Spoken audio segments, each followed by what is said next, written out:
Well, we have more drama with FTX. We are going to talk about Caroline Ellison. She finally made her way to testify and to snitch on Sam Bankman-Fried, her ex-boyfriend. Just point at him and say, he made me do everything. When the time is on you, you are going to get to snitching, and a lot of these nerds are going to do it. Caroline Ellison took almost 30 seconds to recognize her ex-boyfriend's SBF, Sam Bankman-Fried, as the testimony begins. Okay, Caroline, a former head of SBF, crypto hedge fund, and a government star witness in the criminal fraud case against FTX founder, testified Tuesday, and she and her ex-boss defrauded customers, investors, and lenders. Yes, we did, she said when they asked her if she committed a crime. I mean, Sam and I and others. She talked about it. It went from the list of crimes from 2 counts of wire fraud, 2 counts of conspiracy to commit wire fraud, conspiracy to commit commodities fraud, conspiracy to commit security fraud, a lot of fraud left and right everywhere. This is her going there looking sad and spooked and worried. When asked by S to identify the defendant, Ellison stood up and for 30 seconds looked around the courtroom. She turned her head all the way to the left to the jury box and back to the right again multiple times before finally identifying SBF as sitting over there wearing a suit. The two haven't made eye contact when Ellison walked by earlier. Bankman-Fried, who was known for his floppy hair and beach shorts, got a fresh haircut prior to the trial, reportedly from a fellow inmate in the jail in Brooklyn where he'd been held. Sam directed me to commit these crimes, she said. He directed us to take customers' money to repay loans. SBF 31 faces 7 federal charges, including a whole lot. If convicted in the trial that began a week ago, SBF can spend life in prison. He has pled not guilty. He definitely needs to spend the rest of his life in a prison because he is the ultimate criminal of our generation. When they talked about it, Ellison said Alameda took several billions of dollars from FTX customers, and that Sam Bankman-Fried has not only set up systems to steal funds from the customers, but directed Ellison and others to use customer funds to repay loans in a ballpark of $10 billion. We ultimately took around $14 billion. Think of this, not millions from customers, not thousands, not a billion. Ultimately $14 billion, some of which we were able to pay back. She said, I sent balance sheets to lenders at direction of Sam that incorrectly stated Alameda assets and liabilities. She said numbers were adjusted to make Alameda look less risky and as an investment.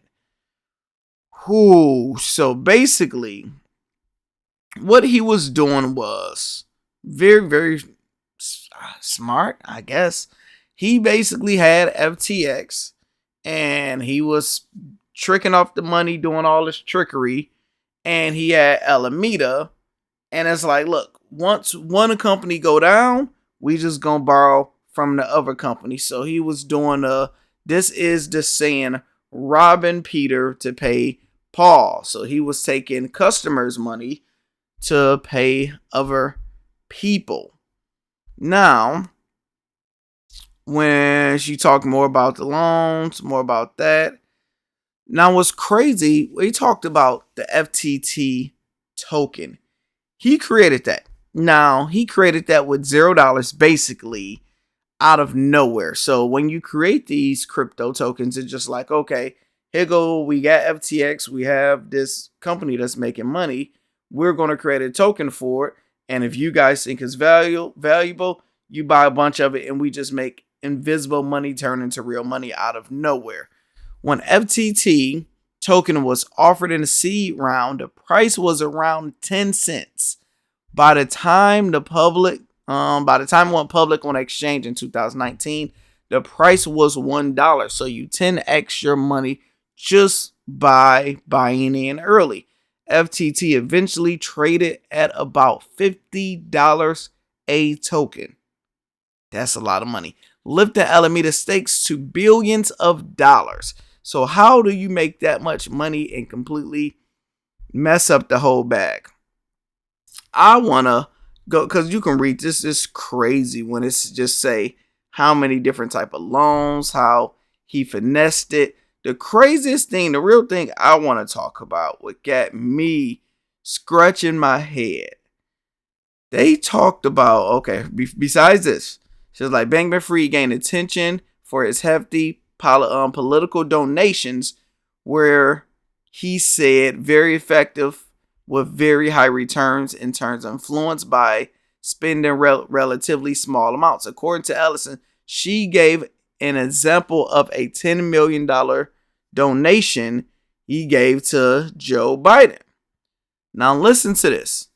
In her testifying deal, she said her base salary was $200,000.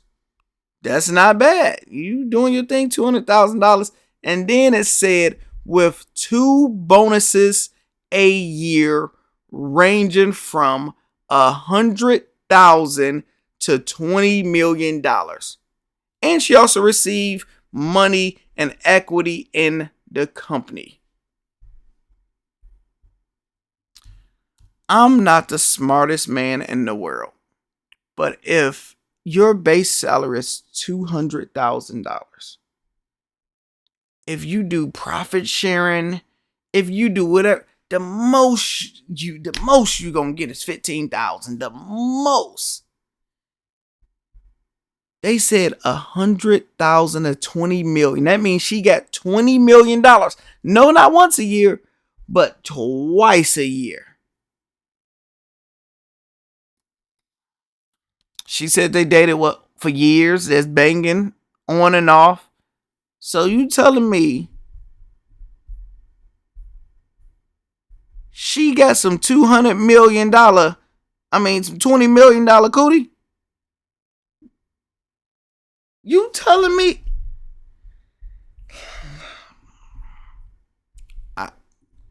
I got nothing. He need to be locked under the jail. This is crazy. It's a crazy story. I wish I should have rubbed SBF leg or something. You giving away money like that? Shoot, I'll go and blow you a kiss or something. I would have got you. I would have found you. I would have took you over to the Dominican Republic, and I would have got you somebody better than Carolyn. And you could have just gave me a kickback because you just giving away people money. And what's funny was, I don't know, it's not funny, but when I remember I did a video before all of this happened, and I'm just like, it just don't make sense how, and remember, if you guys been following, I've been saying it for a while, it just don't make sense how SBF is paying all of these YouTubers and content creators this much money. How is they making all of this money by promoting FTX? It just don't make sense. It don't make sense. He overpaid everybody. Everybody. What's your thoughts in the comments?